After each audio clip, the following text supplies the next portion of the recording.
I'm sorry, you're kidding. I'm sorry. Well, not you. We'll wait for you. Anyway, all right.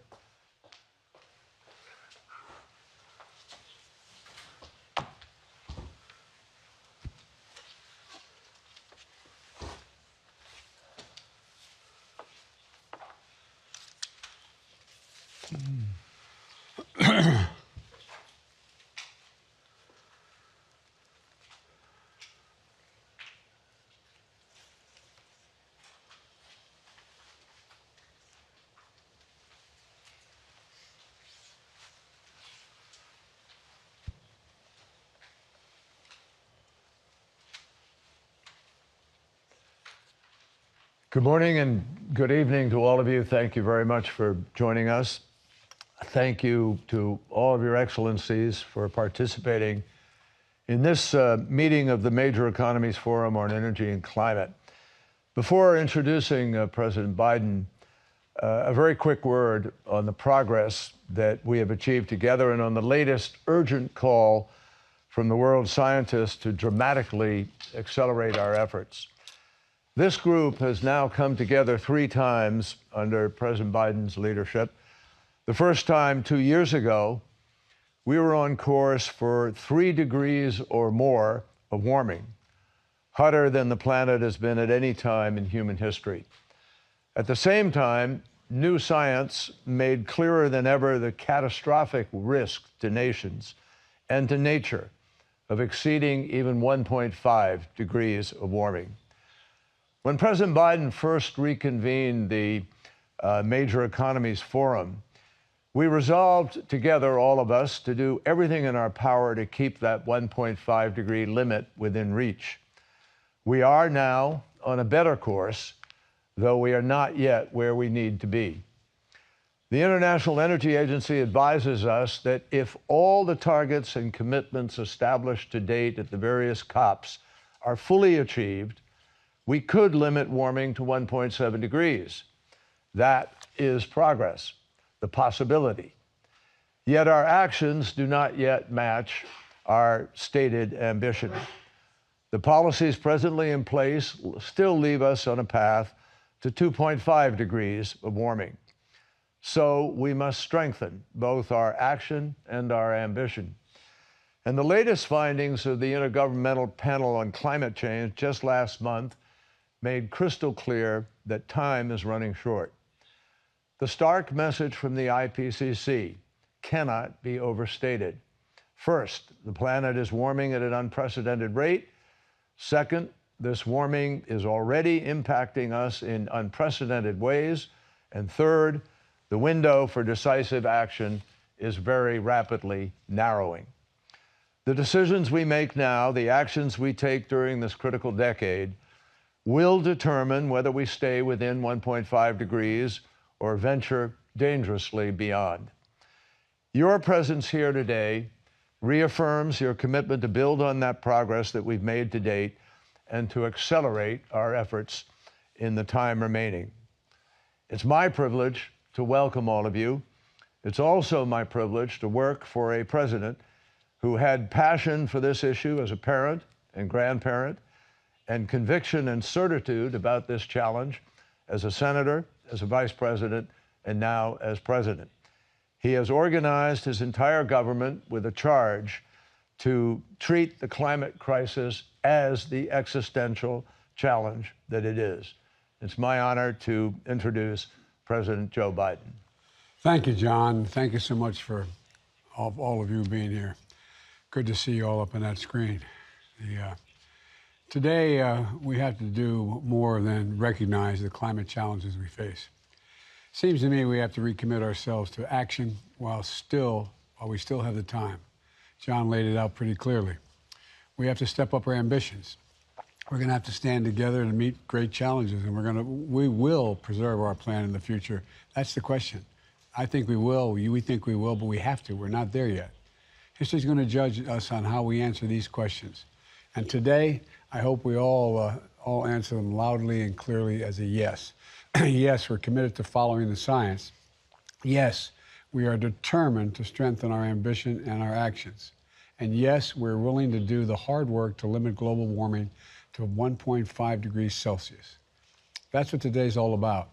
Committing together and candidly discussing how we can bridge the gap between our pledge to limit warming to 1.5 degrees and our policies.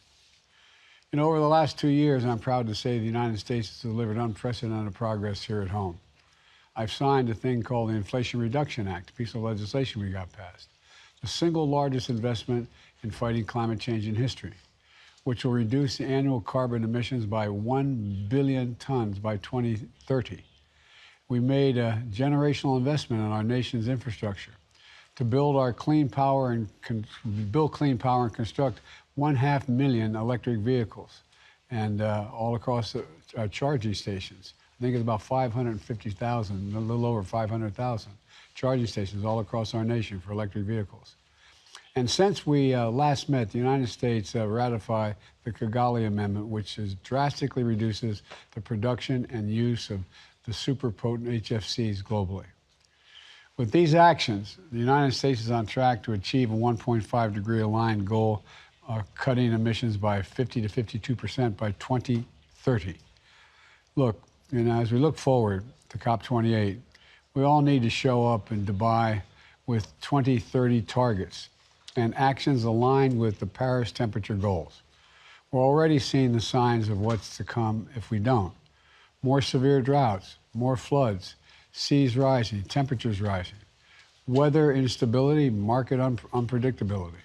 Look, together, you know, we can't keep the goal of limiting warming to just no more than 1.5 degrees. It's within our reach. If we make progress on the 4 key things that we have to discuss today: decarbonizing energy, ending deforestation, reducing non-carbon greenhouse gas emissions, and improving carbon management. This morning or evening for many of you, I want to share with you how the United States is addressing these priorities and where I think we can come together to maximize our collective impact. First, decarbonizing energy. The United States is taking a bold action to put our energy sector on a path toward net zero emissions by no later than 2050. Through measures like our Inflation Reduction Act and the Bipartisan Infrastructure Law, we're investing tens of billions of dollars in the scale-up of new technologies like offshore wind, advanced nuclear, and clean hydrogen. We're building a clean transportation sector, from expanding to electric buses, electrifying our government fleet of vehicles, to providing new tax credits for making and buying electric vehicles. Just last week, our Environmental Protection Agency proposed new tailpipe pollution standards for light-duty vehicles like cars and SUVs and heavy-duty vehicles like buses and trucks, which together represent more than 20% of all U.S. emissions. Across our country, we stood with the CEOs of major car manufacturers and the workers who will build our clean transportation future, and they're all in.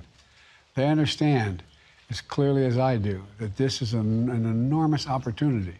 And we have to, as we gear up for COP28, I encourage all of you to join us in our collective goal to ensure that at least 50% of new passenger cars and 30% of trucks will be zero emissions by 2030.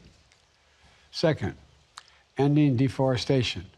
Forests are the key to our future. In the United States alone, our forests absorb more than 10% of our annual greenhouse gas emissions. And as we all know, if we lose this natural resource, we can't easily get it back. In my own country, I've flown over more land that has been burned to the ground because of forest fires of late than the entire size of the state of Maryland, which is about the size of Belgium. That's why almost exactly 1 year ago, I signed an executive order to help prevent wildfires, preserve our forests, and protect our local economies that so often they support. Globally, we're doing the same thing. Today, I'm pleased to announce that I will request the funds so that we can contribute $500 million to the Amazon Fund and other climate-related activities over the next 5 years to support Brazil's renewed effort to end deforestation by 2030. The Development Finance Corporation is working with others to mobilize an additional $1 billion to conserve the Amazon and other critical ecosystems in Latin America.